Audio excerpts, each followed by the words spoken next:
kodėl žmonės netiki, kad galima kažką pakeisti? Todėl, kad iki šiol, tuos kiek 17 metų, kiek jau, dar niekas nieko nepakeitė.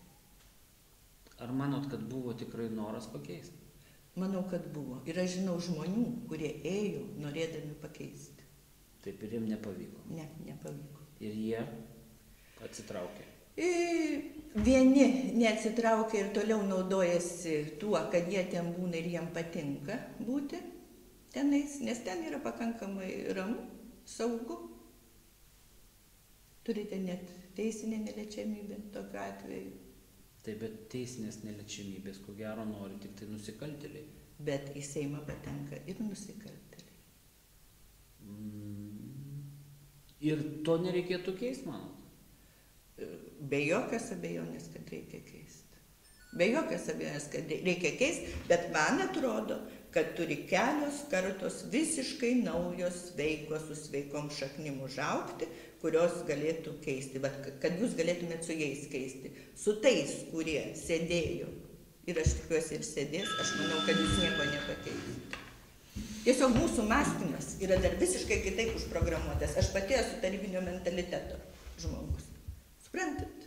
Ir aš galvoju, kad neįmanoma. Aš žinau padorių žmonių, tokių padorių specialistų labai gerų, kurie atėjo ir jie nieko negalėjo padaryti. Be abejo, aš su jumis sutinku, kad vienas lauke ne karys ir vienas nepakeis. Taip. Mano būtent irgi mintis yra tokia, kad iš principo reikėtų pakeisti 70% Seimo sudėties visiškai naujais žmonėmis, kurie nebuvo politikoje, kurie nesugadinti valdžia, kad būtų naujo mąstymo žmonės ir tuos 30% jie sugebėtų nulaužti. Bet principas yra tas, kad tai turi padaryti rinkėjas. Rinkėjas turi atrinkti žmonės, kuriuos renka į Seimą. Kas yra atstovas, kas yra Seimo narys? Seimo narys tai yra bendruomenės atstovas valdžios struktūroje, taip? Taip. Leidžiamoji. Taip. Sutinkat? Taip. Taip. Tai dabar pasvarstykim, jeigu visuomenė, taip kaip dabar, neis balsuoti, protestuodama prieš blogą valdžią, Taip. kokį mes turėsime rezultatą?